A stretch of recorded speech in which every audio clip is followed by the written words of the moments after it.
हमने मेंस पे डिस्कशन कर लिया, हमने प्रीलिम्स पे भी डिस्कशन कर लिया।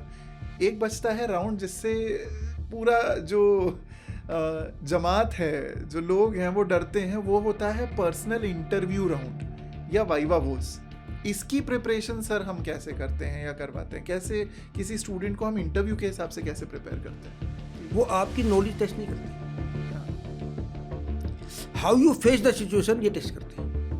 प्रेजेंस ऑफ अदरवाइज नॉलेज तो आपकी रिटन एग्जामिनेशन में टेस्ट हो जाती है। प्रीलिम्स के लिए राइट स्ट्रैटेजी क्या होती है? क्योंकि स्टूडेंट्स ये पूछते हैं कि सर अगर मैं डेली 50 क्वेश्चन लगा लूंगा तो क्या मेरा काम हो जाएगा? आपको अचानक एक सरकमस्टांस दी जाएगी, उस सरकमस्टांस को अचानक कैसे डील करेंगे, सडन कैसे डील करेंगे, ये आपको देखा जाता है। Note the knowledge. अच्छा, आपके हिसाब से सर लेवल ऑफ डिफिकल्टी हर साल बढ़ेगी या स्टैटिक रहेगी? क्या ये सही अप्रोच है स्टूडेंट्स की कि गलत है? मैं बता रहा हूँ जी ये मान के चलें जो स्टूडेंट तैयारी कर रहे हैं जी कि तैयारी में आज कल मिनिमम 3 to 5 ईयर्स लगते हैं। कोई समझे कि एक साल में तैयारी कर लूँगा, हाँ। 2 साल में कर लूँगा, 3 साल में कर लूँगा, हाँ। वो नहीं लगता। सही। तो मान के चलें मिनिमम 4 चलें कि आज में जुडिशरी की तैयारी 3 to 5 ईयर्स है, और मैं बहुत कम 5 से ज़्यादा भी हो सकते हैं। वो 5 साल तक तैयारी करता रहे तो मैं कभी ठीक नहीं मानता, क्योंकि जितने तैयारी कर रहे हैं उनमें से 100% जज नहीं हो सकते। सही बात। और जब 5 साल के बाद तैयारी के बाद छोड़ेंगे, वो सोचेंगे अब हम कहाँ स्टैंड करते हैं।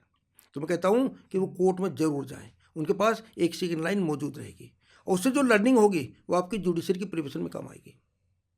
करेक्ट है।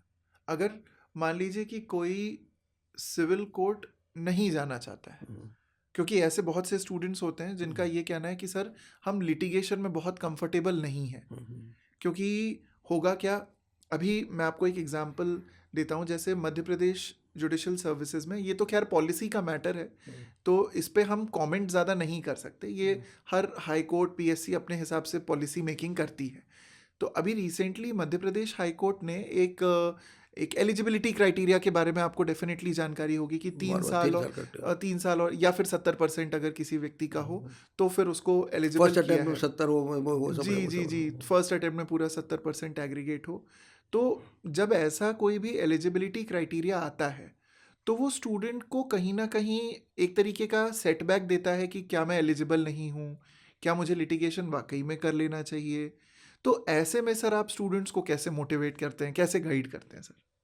नहीं, देखिए मैं कहता हूँ कि ये तो जो पॉलिसी डिसाइड करते हैं जी उनके ऊपर डिपेंड करता है कि पॉलिसी को कितनी जल्दी चेंज किया जाए। करेक्ट। लेकिन मेरा अपना मानना ये है जी कि जनरली पॉलिसी एक लॉन्ग टर्म के लिए होनी चाहिए। हम जितना जल्दी पॉलिसी चेंज करते रहेंगे, हम सिलेबस चेंज करते रहेंगे, हम ये क्राइटेरिया चेंज करते रहेंगे, ये हमारी नई जनरेशन के लिए बहुत अच्छा नहीं है। बिल्कुल सही। हम चेंज कर सकते हैं, नो प्रॉब्लम, चेंज करना भी चाहिए, समय की मांग है चेंज करना, लेकिन it should be for the long time. हाँ, फिक्स होना चाहिए ताकि जो प्रिपरेशन 3 साल पहले से कर रहा उसे मालूम हो कि वेयर आई शैल स्टैंड। वरना पता चला कि एलिजिबिलिटी में ही नहीं है। हम पढ़ रहे हैं इतने साल से, पिछले साल मेंस दिए थे, इंटरव्यू दिए थे, इस साल एलिजिबल ही नहीं है। तो पॉलिसी बदलें, कोई बात नहीं, पॉलिसी बदलना तो ठीक काम है। जी मैं तो हाई कोर्ट में रहा हूँ, मैं तो रूल चेंज किए हैं, बहुत सारे रूल चेंज किए हैं और मैंने क्राइटेरिया बढ़ाए, लेकिन for the long time.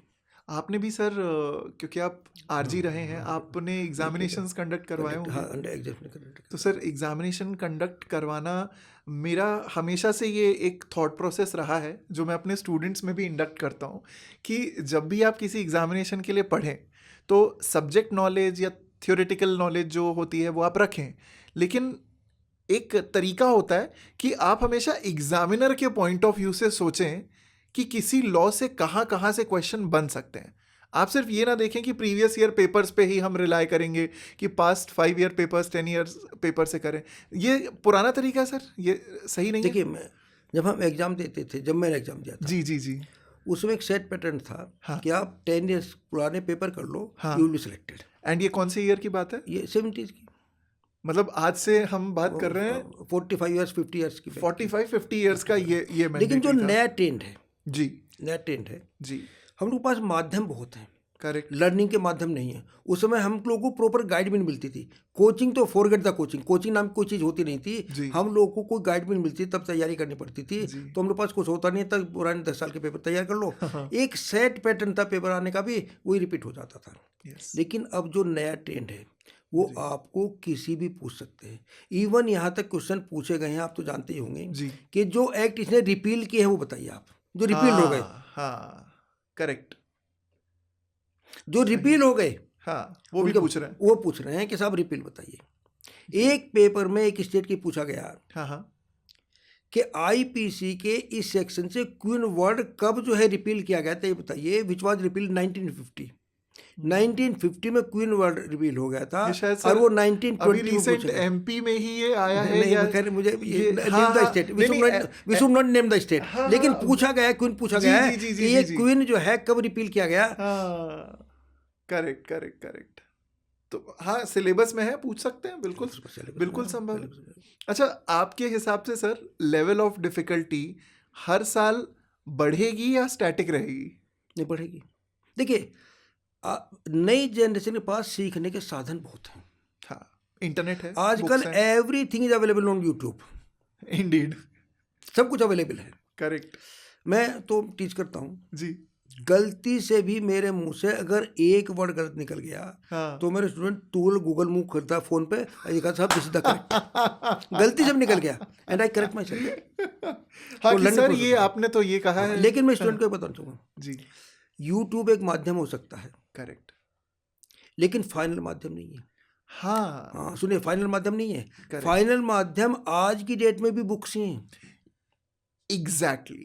Exactly you books said he it. है, बुक्स ही हैं। यस आपका टीचर, आपका मेंटोर और आपकी बुक्स ही Yes. हैं। आपको Yes. यूट्यूब पे कितना मटेरियल अवेलेबल हो, हाँ, करेक्ट। लेकिन जो आपका मेंटोर बता सकता है जी, और जो आपकी बुक्स बता सकती हैं, वो बहुत इंपॉर्टेंट है। यही सर, यही सारी बातें आपको सुपर मेंटोर सुपर टीचर बना देती हैं सर। क्योंकि यूट्यूब पे जब से मैंने जुडिशरी के लिए वीडियोस डालना शुरू किया है, मैंने एक चीज़ नोटिस की। मेरी एक सीरीज़ आई थी रैपिड रिवीजन करके, बहुत फेमस हुई। पर उससे मैंने ये रियलाइज़ किया कि बच्चों का जो अटेंशन स्पैन है यूट्यूब के लिए, वो उतना ही रह गया है। वो यूट्यूब से कोई बहुत हैवी नॉलेज एक्सपेक्ट नहीं कर रहे हैं, वो शैलो नॉलेज लेकर के जा रहे हैं और उसी को सच मान रहे हैं। तो आपने ये बहुत देखिए, इंपॉर्टेंट बात कही है। यूट्यूब पे कितने डालने वाले हैं, क्या कंटेंट डालते हैं, उस पर कोई रेस्ट्रिक्शन नहीं है। करेक्ट। उसमें कितने कंटेंट होते हैं, कितने हमारे लिए रिलेवेंट है, कितने रिलेवेंट नहीं है, बच्चा ये या जो स्टूडेंट है वो एनालाइज नहीं कर पाता, और कितना ऑथेंटिक है और कितना नहीं है, है। कितना ऑथेंटिक है। तो बच्चे ने जो बात तो सुनी वो देखिए, सही मान और ली। वो भी हमारा बियर एक्ट और जी। टेक्स्ट बुक, जी। दो चीज़ तो बेसिक्स हैं। अगर किसी को बच्चा सीखता है कि मैं केवल यूट्यूब से सीख जाऊंगा, जी, मैं केवल वीडियो सुन के सीख जाऊंगा, मैं रिकॉर्डेड वीडियो सुन लूंगा, नहीं हो उससे पाएगा। लर्निंग तो नहीं होगी। करेक्ट। कुछ हेल्प तो मिल सकती है, मैं ये नहीं कहता कि हेल्प नहीं मिलती, जी। हेल्पफुल होते हैं, हेल्पफुल हो सकती है, लेकिन फाइनलिटी तो नहीं देंगे। This are not ultimate. सही है। और सर ये भी बात है कि हर बार जब हम कोई चीज़ यूट्यूब पे देखते हैं, तो जब हमने यूट्यूब खोला तो यूट्यूब के एक वीडियो के नीचे 50 ठो वीडियोस के हमें तो ऑलरेडी सजेशंस आ जाते हैं। तो हम शुरुआत करते हैं माहेश्वरी सर और शुभम सर के वीडियो से, और फिर आधे घंटे बाद हम बटर पनीर की रेसिपी देख रहे होते हैं। तो उससे बच्चे डिस्ट्रैक्ट भी बहुत होते हैं यूट्यूब की वजह से। देखिए, एक हम लैपटॉप लें, आईपैड लें या डेस्कटॉप लें, स्क्रीन से सीखने की एक लिमिटेशन है। हाँ, करेक्ट है। लिमिटेशन है, स्क्रीन सीखने की लिमिटेशन है, राइट। वो that can not be take the place of the books. Correct. पढ़ने की बात ही कुछ और है, पढ़ने की हैबिट ही कुछ और है। और मैं एक एग्जांपल देना चाहूँगा। जी सर। हमारा सबसे मॉडर्न जो कंप्यूटर को यूज़ करने वाला जो देश है वो अमेरिका है। करेक्ट। यूएस में अगर कोई व्यक्ति कंप्यूटर नहीं जानता तो he is treated as a illiterate. वो समझ आता है कि वो 5th क्लास भी पास नहीं की, if anybody knows the computer. लेकिन वहाँ को बच्चों को स्कूलों में अभी भी बुक्स पढ़ाई जाती हैं, इसकी नहीं पढ़ाया जाता। मैं I would like to share, मेरी तो 2 बेटियाँ इस यूएस में हैं। हाँ हाँ। तो आई यूज टू विजिट यूएस, जी। और मैं पर्टिकुलर जो मेरे बच्चे हैं, नाती हैं, हाँ हाँ उनके स्कूल में ज़रूर जाता हूँ। हाँ और जब मैं देखता हूँ कि वो इतना फोकस करते हैं बुक्स पे, इतना फोकस करते हैं, वहाँ जी के बच्चों को इतना, दो चीज़ बहुत फोकस करते हैं जो पढ़ाई जाती है। जी। नंबर एक, बुक्स पढ़ो, हम्म, नो कंप्यूटर नो लैपटॉप, हाँ, एंड लिखो।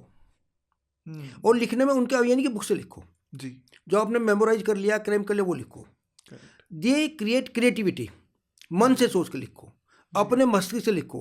तुम क्या इसके बारे में लिख सकते हो वो लिखो। नोट तब बुक्स क्या कहती हैं ये मत लिखो, टीचर ने क्या बताया ये निकल क्या, तुम क्या लिख सकते हो ये लिखो।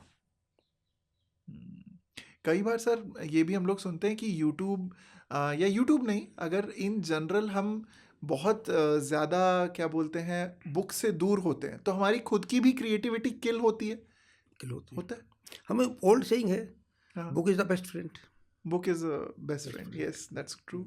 और सुनिए, हाँ जो बच्चे लॉ की तैयारी करें उनसे एक रिक्वेस्ट मोर करना चाहूँगा। जी जी स्टूडेंट कर रहे हैं, जी सर। वो केवल अपने आप को लॉ तक सीमित मत रखें। जी ऐसे भी आते हैं उसमें। हाँ। सुनिए, अपनी थिंकिंग की राइटिंग भी आती है। जी के तो लॉ के साथ जो है वो जी और सब्जेक्ट के बारे में, जो हमारी करंट अफेयर्स हैं, जी उसके बारे में खाली न्यूज़ ना पढ़ें, जी वन लाइनर ना पढ़ें, जी। उसके बारे में बहुत सारे पेपर आर्टिकल मिलते हैं, तो कुछ ना कुछ आर्टिकल जरूर पढ़ें। जीके के लिए सर क्या सजेशंस देंगे आप? करंट अफेयर्स और स्टैटिक जीके, इससे बच्चे बहुत डरते हैं कि हम लॉ पढ़ ले रहे हैं, वही बहुत बड़ी बात है, जीके कहाँ से कवर करें? देखिए, जीके का ज़्यादा पार्ट यूपी में आता है, हम्म, वो ज़्यादा स्टेट ज़्यादा यूपी जीके पे फेयर नहीं करते। यूपी तो बिहार है, बिहार में भी बहुत, हाँ बिहार में भी अच्छी यूपी खासी बिहार जीके है यूपी जी आती है, जी लेकिन वो बिहार में एक सेट पैटर्न की जीके आती है और जी यूपी में एक सेट पैटर्न की जीके आती है। जी उसकी बहुत सारी बुक्स अवेलेबल हैं, उन जी। बुक्स हम पढ़ सकते हैं। करेक्ट है। लेकिन मैंने देखा यूपी में भी खास तौर पे जी। कि अगर जीके को हम इतना फोकस ना करें तो हम लोग से भी निकाल सकते हैं पेपर, निकलता है। निकलता, लो से भी निकाल सकते हैं। करेक्ट। अगर उतना करें तो लो हाँ, से भी निकलता है। सही है सर। अगर सर मान लीजिए कि किसी व्यक्ति ने प्रीलिम्स एग्जामिनेशन की प्रिपरेशन करनी है, क्योंकि हमारा मेन डिस्कशन तो मेंस एग्जामिनेशन के अराउंड था, प्रीलिम्स के लिए राइट स्ट्रैटेजी क्या होती है? क्योंकि स्टूडेंट्स ये पूछते हैं कि सर अगर मैं डेली 50 क्वेश्चन लगा लूंगा तो क्या मेरा काम हो जाएगा? देखिए, जो स्टूडेंट केवल वो एमसीक्यू कर पे और उन्हें मार्क करते हैं, तो मैं कभी उसे अप्रूव नहीं करता। I never approve it. तो सही तरीका क्या होगा? सही तरीका है कि we have to study the bare act.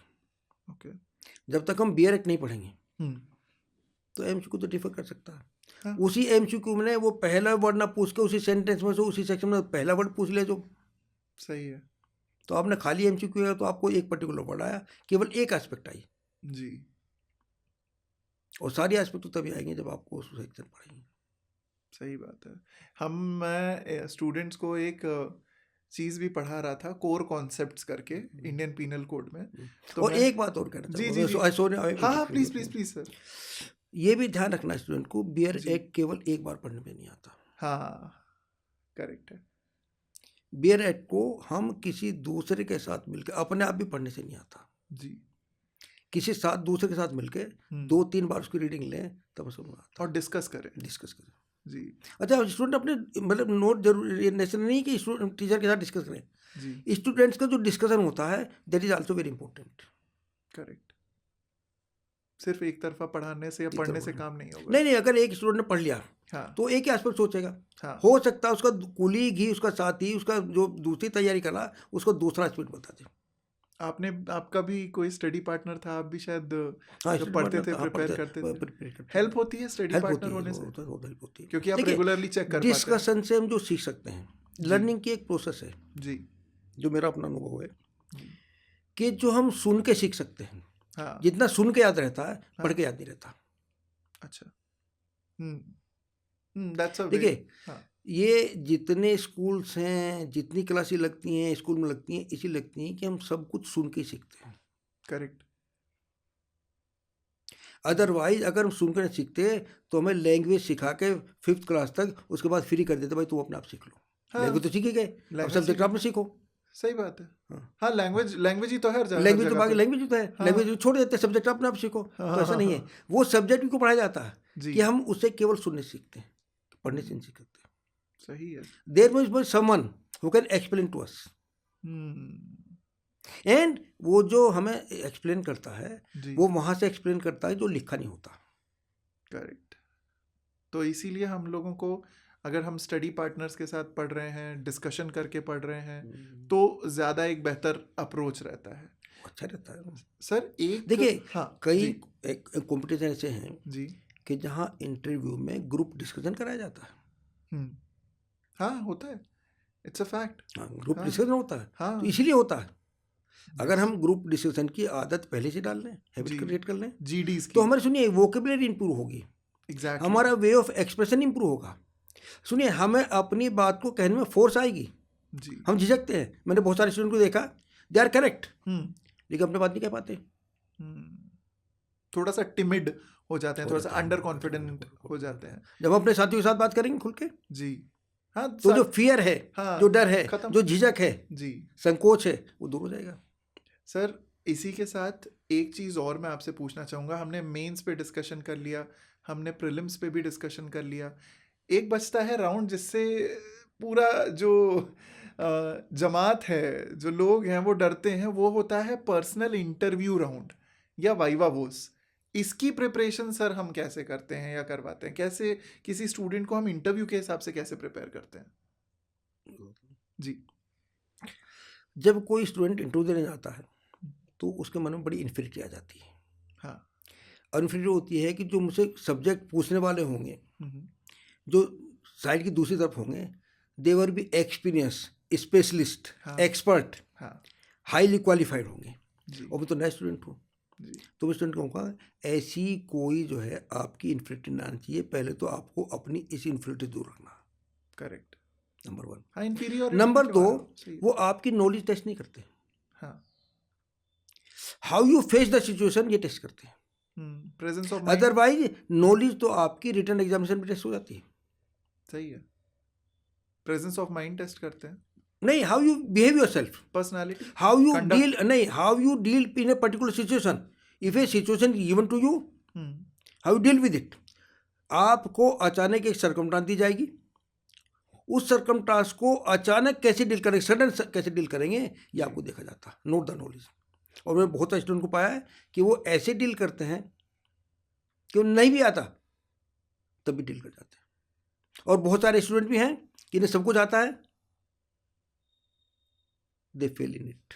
अगर सर कोई व्यक्ति इंटरव्यू फेस कर रहा है और उसे किसी जवाब का सवाल का सही जवाब नहीं आ रहा है, तो वो व्यक्ति क्या करे? उसको झूठ बोलना नहीं, चाहिए? नहीं, बिल्कुल नहीं, बिल्कुल नहीं। वो घुमाने की कोशिश करे बिल्कुल बोर्ड नहीं, को, क्या करे वो? मैं बताता हूँ, मैं बड़ा इसका स्पष्ट आंसर बताता हूँ इंटरव्यू वालों को। जी मैं कहता हूँ, अगर आपको क्वेश्चन नहीं आ रहा, 100% क्वेश्चन आपको 100% नहीं आएंगे। जी, अगर कोई भी स्टूडेंट इंटरव्यू में जा रहा, हाँ, और कोई सोच कर 100% आएंगे, फॉरगेट इट, नहीं आएंगे। किसी को नहीं आते, मैं जाऊंगा तो मुझे भी नहीं आएंगे। हाँ, सही बात है। आप सुबह में आप भी जाएंगे, आपको भी नहीं आएंगे। जी, अगर इंटरव्यू लेने वालों को बिठा दो, उन्हें भी नहीं आएंगे। हाँ, पैनल अगर उस पैनल तरफ को बिठा दो, उन्हें भी नहीं बनेंगे क्वेश्चन। तो मैं तो अपने बच्चों को, अपने स्टूडेंट को एक आंसर इसमें देता तो हूँ। क्लियर रहो कि मुझे 100% तो नहीं हाँ, उसे एक आंसर देता हूँ जी, कि अगर आपको आंसर नहीं आया तो घुमाने की तो कोशिश बिल्कुल नहीं करना। वो इतने एक्सपर्ट होते हैं, जैसे आपने घुमाने की कोशिश की वो तुरंत पकड़ जाएंगे। आपको ये भी नहीं कहना कि मुझे नहीं आता, it will show your ignorance. हाँ, क्या आप जानते नहीं, फिर क्या करें? तो मैं कहता हूँ कि ये कहिएगा, sorry sir, I am not able to recollect it now. Guys, ये मेरे लाइफ का बेस्ट पॉडकास्ट है विदाउट अ डाउट, क्योंकि सर मुझे ऐसा लग रहा है कि मैं सर का ही छोटा वर्जन हूँ, and I am like very sure about this. मैंने सर यही गाइडलाइन अपने भी स्टूडेंट्स को दे करके रखी है कि अगर सवाल का जवाब नहीं आ रहा है तो हमेशा ये बोलिए कि right now I am not able to recollect about it. मतलब पढ़ा हुआ है। That's actually a fantastic answer, क्योंकि ऐसा करते वक्त कोई भी स्टूडेंट जो होगा वो मूर्ख भी नहीं दिखेगा, वो अपनी लज्जा भी बचा लेगा और वो अपना कॉन्फिडेंस भी लूज नहीं करेगा। एक बात और कहता हूँ, जी सर, जी सर, तो भी ऐड कर दो। हाँ प्लीज। अगर किसी स्टूडेंट को इंटरव्यू में कोई क्वेश्चन नहीं आ रहा, हाँ, उससे बिल्कुल नर्वस होने की जरूरत नहीं है। हाँ। मैंने ऐसे स्टूडेंट देखे हैं कि अगर उन्हें एक क्वेश्चन नहीं आया, 2 नहीं आए, 3 नहीं आए, हाँ, नर्वस हो जाते हैं। बिल्कुल नर्वस नहीं होना। हो सकता है 4th आ जाए, हो सकता है 5th आ जाए। अगर आप वो फर्स्ट 3 क्वेश्चन में नर्वस हो गए, हाँ, तो आपने पिछले 8-10 जो क्वेश्चन बाद में पूछे मारे, वो भी लॉस्ट कर दिया आपने। You lose that question. Exactly, सही है। तो आप कभी भी किसी भी क्वेश्चन में नर्वस ना हो। नहीं, सुनिए, अगर आपको 10 नहीं आ रहे तो नर्वस नहीं हो। अगर ऐसे नर्वस होते तो अमिताभ बच्चन नर्वस हो चुके होते, उनकी 7 फिल्म पहली फ्लॉप हुई थी, उनकी पहली 7 फिल्म फ्लॉप हुई थी। सही बात है, ये तो है सर, नर्वस होना इलाज नहीं है, आपको स्मार्टली वहां पे बिहेव करना पड़ेगा, आपका कंडक्ट जो है वो ऐसा दिखना चाहिए देखिए कि मेन चीज क्या मैं है, स्मार्ट तो हूँ। नहीं आपको ये देखना कि how confident you are, yes, बिना क्वेश्चन के आंसर जाने भी कितने कॉन्फिडेंस आपके अंदर है, ये आपको शो करना है। बिल्कुल सही है सर। मैं ये अभी सभी व्यूअर्स को कहना चाहूँगा इस पॉइंट पे कि माहेश्वरी सर ने आपको प्री मेंस और इंटरव्यू रिलेटेड जो ये वैल्यूएबल गाइडेंस दी है, इसमें आप एक क्रक्स को पकड़िए। और मैंने बैक स्टेज माहेश्वरी सर से एक क्वेश्चन भी पूछा था जो अब मुझे याद आ रहा है, तो मैं फिर से सर से पूछूंगा। सर, हम स्टूडेंट को क्या रिकमेंड करते हैं? वो केयर फ्री रहे, स्ट्रेस फ्री रहे, तो शायद एग्जाम जल्दी निकल जाएगा। सच है? मैं बता देता हूँ जी, अगर आप परमिट कर बता देता अरे हूँ। बिल्कुल सर, बिल्कुल, पूरी सारी परमिशंस आपके लिए ही हैं सर, प्लीज बताइए, आपको मैं क्या परमिट करूंगा। अगर किसी स्टूडेंट ने अपना लक्ष्य इतना हाई रख लिया कि आई वांट टू बिकम जज, जी, तो उसे उतनी तैयारी के साथ करना पड़ेगा, सही, और किसी एक अटेम्प्ट पे 2 अटेम्प्ट के मोहताज नहीं होना चाहिए। बिल्कुल। मेरा अपना मानना ये है कि तो लगे रहो मुन्ना भाई वाला खेल है, हाँ, कि लगे रहो भाई, घिसते मुन्ना रहो। भाई, बस लगे रहो मुन्ना भाई। हाँ, आप जब तक लगे रहेंगे तो सक्सेस आपको मिले ही मिलेगी, आप सही हार है। के बैठ जाएंगे तो सक्सेस नहीं मिलेगी। और स्ट्रेस तो फ्री होके ये सब करना है। नहीं, स्ट्रेस तो कुछ नहीं, आपके हाथ में कुछ ही नहीं स्ट्रेस किस बात की। हाँ, सही बात है, जब हमारे कंट्रोल में चीजें नहीं, हमारे कंट्रोल में सुनिए, खाली मेहनत तो है। मेहनत करना है, मेहनत करना छोड़ दो। सही है सर। तो मैं तो सबको कहता हूँ कि अगर आपने इसमें कदम रखा जी, तो लगे रहो मुन्ना भाई है, मतलब ये नहीं कि साहब एक बार हटे, 1 साल के साथ हमारा कुछ सिलेबस पूरा हो गया, इट इज़ हाँ। Not so. सर, एक क्वेश्चन और मेरे दिमाग में आ रहा है। जैसे आपने भी कहा, कई आपके स्टूडेंट्स जो हैं वो मेरे शहर से हैं, भोपाल से हैं, कुछ मेरे भी चुनिंदा स्टूडेंट्स हैं जो देहरादून से भी, हम लोग कॉमन स्टूडेंट्स भी शेयर करते हैं। मैं आप सभी लोगों को बताना चाहूँगा कि मेरे और माहेश्वरी सर के कुछ बच्चे भी कॉमन हैं जो हम दोनों से ही पढ़े हुए हैं, तो मेरे लिए भी ये बहुत प्रिविलेज की बात है। एंड सर, कई बार स्टूडेंट्स जब एक स्टेट में रहते हैं और उन्हें दूसरे स्टेट की वैकेंसी आती हुई दिखती है, तो वो तुरंत उस वैकेंसी की तरफ भागना शुरू करते हैं। जैसे मान लीजिए बहुत समय से वैकेंसी नहीं आई है, अचानक से हिमाचल जुडिशरी का वैकेंसी नोटिफिकेशन आया, छत्तीसगढ़ का नोटिफिकेशन आया, तो जितना हिंदी बेल्ट है वो एक्टिवेट हो जाता है कि अब हम हिमाचल भरेंगे, अब हम छत्तीसगढ़ भरेंगे। आपका सर बंडलिंग ऑफ स्टेट्स या टारगेटिंग ऑफ मल्टीपल स्टेट्स के बारे में क्या ओपिनियन है सर? मेरा ओपिनियन तो है कि जब तक आपने लक्ष्य तय किया, जहाँ वैकेंसी निकले वहीं अप्लाई करिए और वहीं अपेयर होजिए। सर, आप सुनिए, यू कांट स्किप एनीथिंग। इस पॉडकास्ट के बाद मैं सर पैर छूने वाला हूँ on end of the record आपके, क्योंकि मैं भी एग्जैक्टली यही सेम सजेशन स्टूडेंट्स को देता हूँ कि रुको मत। रुक जाओगे तो पूरी जो बुद्धि है वो क्षीण हो जाएगी, पूरी जो मेहनत है वो शिथिल होती जाएगी। क्योंकि अगर वैकेंसी है और आप जज ही बनना चाहते हैं तो फिर कहीं की भी नहीं, वैकेंसी है, स्किप करने कोई मतलब फर्क क्या पड़ता स्किप है? करने कोई मतलब नहीं। ये तो है सर। आप सर मुझे बताइएगा, आपके इतने सारे स्टूडेंट्स हैं, रिसेंटली सर मैंने एक ट्रेंड नोटिस किया है कि जुडिशरी की तरफ हमारे देश में जो बच्चियां हैं, जो लड़कियां हैं, उनका एक ज़्यादा झुकाव आ गया है। अब ज़्यादा से ज़्यादा female students are not just doing law, but they are also getting attracted towards judiciary as a job, क्योंकि नंबर ऑफ कैंडिडेचर फीमेल्स का, लड़कियों का बढ़ रहा है। क्या ये हमारे लिए, हमारी देश की जुडिशरी के लिए अच्छे साइंस हैं? That is very good sign. क्यों अच्छे साइन नहीं? लड़कियां हों, गर्ल्स हों, दे आर 50% द पॉपुलेशन, उन्हें भी अपॉर्चुनिटी चाहिए। और हमारे तो एग्जाम्पल्स हैं कि लड़कियां भी बहुत अच्छे जज हुई हैं। देखिए, आज की डेट में जज बनना उससे बढ़िया कोई कैरियर ऑप्शन नहीं है अगर कोई सर्विस ज्वाइन करना चाहता है। बाकी फील्ड तो अलग है, कोई सर्विस में जाना चाहता है, लिटिगेशन में जाना चाहता है। जहाँ तक सर्विस का कंसर्न है तो judiciary one of the best service, finest services जी, तो आप इंडिपेंडेंट रहते हैं। हाँ। मैं तो 37 ईयर्स सर्विस की है, मुझे कभी लगा ही नहीं मैं सर्विस कर रहा, क्योंकि there was no control, I was free. मुझे कोई ये नहीं कहता कि इस केस में ये कर दो, इस केस में ये कर दो, इस केस में ये कर दो, इस समय उठ जाओ, इस समय बैठ जाओ। नो, सुबह 10 से 4 बजे काम किया, उसके बाद मस्ती। हाँ, मतलब आपकी लाइफ अच्छी है, लाइफ अच्छी सिक्योर्ड है, जॉब नहीं है, क्वालिटी ऑफ लाइफ अच्छी है, quality of life and you are doing something very important. आप यस। किसी व्यक्ति का फेट जो है आप डिसाइड कर रहे हैं, मैं इतनी सर बड़ी पावर दी है आपको। हमारी यहाँ पे टीम है, पूरी टेक्स्ट बुक की टीम यहाँ पे है। मैं आप लोगों को एक बहुत छोटा सा वाकया बताना चाहूँगा सर। मैं जी आपसे जी जी जी, एक छोटा प्लीज सा शेयर करिए। एक इंस्टेंस शेयर करूँगा। मैं अभी रिसेंटली कुछ वेबिनार्स और सेमिनार्स ले रहा था, एंड एक ट्रेंड मैंने शुरू किया है। ये बात कुणाल जानते हैं, ये बात सागर जी जानते हैं, ये बात निकिता जी भी जानती हैं। मैं सर एक ट्रेंड लेकर के आया हूँ। मैं हर एक कॉलेज में जब भी वेबिनार होता है, मैं बच्चों से पूछता हूँ कि हमारा राष्ट्रगान किसने लिखा है। तो बच्चे बताते हैं कि रविन्द्रनाथ टैगोर ने लिखा है। कौन सा है? जनगण मन है। तो उसमें एक शब्द आता है, जनगण मन अधिनायक जय हे भारत भाग्य विधाता। तो मैं अपने सभी स्टूडेंट्स को ये कहता हूँ कि ये हो आप भारत के भाग्य के विधाता हो, आप भारत के भाग्य की रचना करने वाले व्यक्ति हो। इतना इंपॉर्टेंट आपका जॉब है as a judicial officer in this country.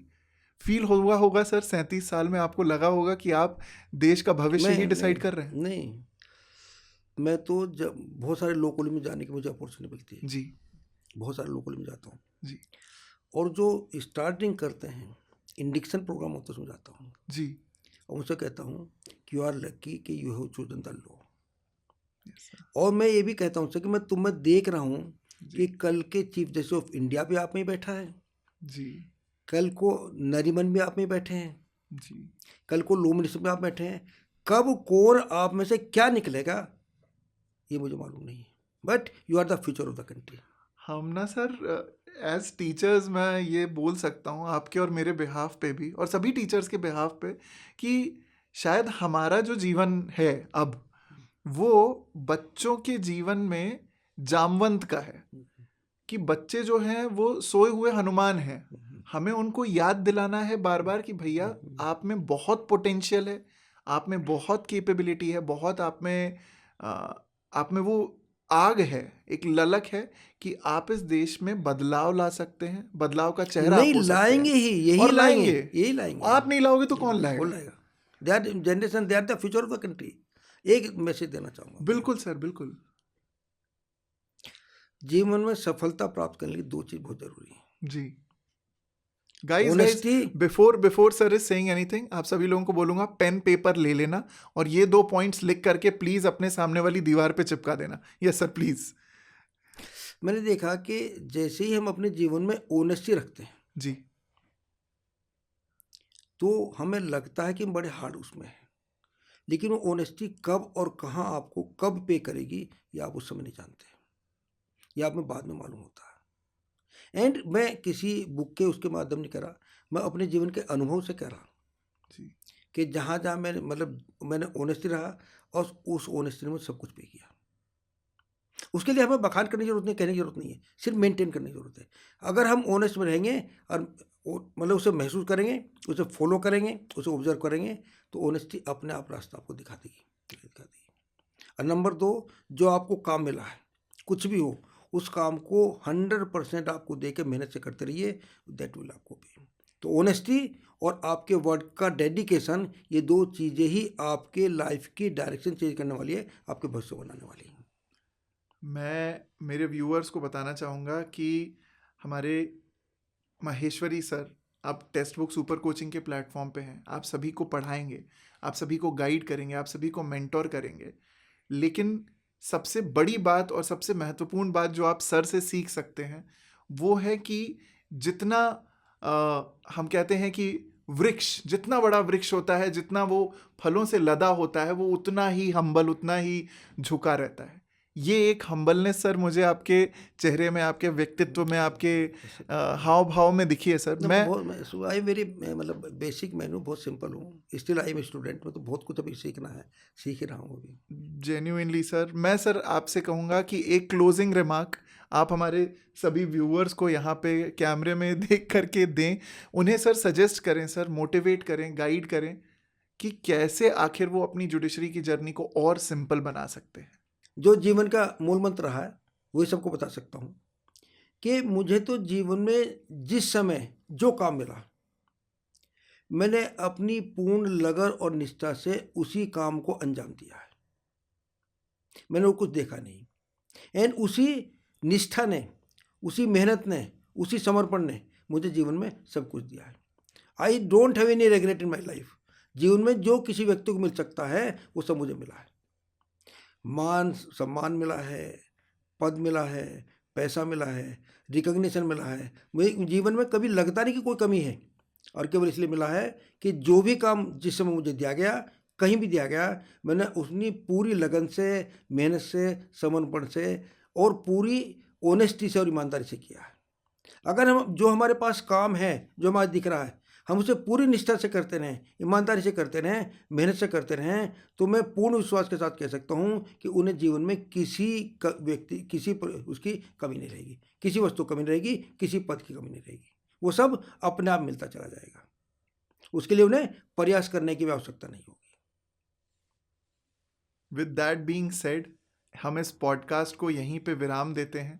Thank you so very much Maheshwari sir. और जो सुन रहे हैं वो सब जीवन में सफल हों, सुयोग्य हों, अच्छे नागरिक बने, और जीवन में वो जो चाहते हैं, जो उनकी आकांक्षा हो, वो सभी पूर्ण हो, इसी कामना के साथ। और आप सभी लोगों को बताऊंगा कि मास्टर क्लास हमारे माहेश्वरी सर लेने वाले हैं हमारे टेक्स्ट बुक के प्लेटफॉर्म पे। आने वाले समय में आपको माहेश्वरी सर की बेहतरीन क्लासेस मिलने वाली हैं, उनकी मास्टर क्लासेस होने वाली हैं हमारे प्लेटफॉर्म पे, तो उनको ज़रूर देखिएगा। क्योंकि मैं काफ़ी प्रेम भाव से और काफ़ी आदर से ये कह सकता हूँ कि मुझे खुद पर्सनली अगर मेरा सर बस चलता और अगर मेरे लिए ये संभव होता तो मैं आज फिर से जुडिशरी एस्पिरेंट बन जाता।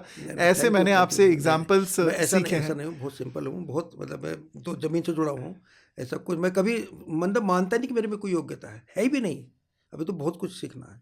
ये होता है एक लर्निंग एटीट्यूड। तो आप सभी लोगों को सजेस्ट करूंगा, रिकमेंड करूंगा, रिक्वेस्ट करूंगा कि माहेश्वरी सर की मास्टर क्लासेस को ज़रूर देखें। इंश्योर करें कि कोई भी मास्टर क्लास आप मिस ना करें, ताकि आपके सब्जेक्ट्स को प्रॉपरली प्रिपेयर करवाया जा सके from the judiciary's point of view. With that being said, इस कथा को, इस पॉडकास्ट को यहीं समाप्त करते हैं। सर के टीचिंग मेथोडोलॉजी के बारे में कुछ क्लिप्स, कुछ बाइट्स हमारी पूरी टेक्स्ट बुक की टीम आपके साथ यूट्यूब पे, इंस्टाग्राम पे और सभी प्लेटफॉर्म्स पे शेयर करेगी, जहाँ पे सर ने बहुत मस्ती भरे तरीक़ों से बताया है कि आखिर चार्ज और एक मैरिज के इनविटेशन कार्ड के बीच में क्या रिश्ता है। और आपको बहुत मज़ा आएगा ये सब सीख करके। इसी के साथ इस पॉडकास्ट को विराम देते हैं। Tata, bye bye, take care, bella ciao, जियो और जीने दो, एंड व्हाट। जय हिंद, नमस्ते।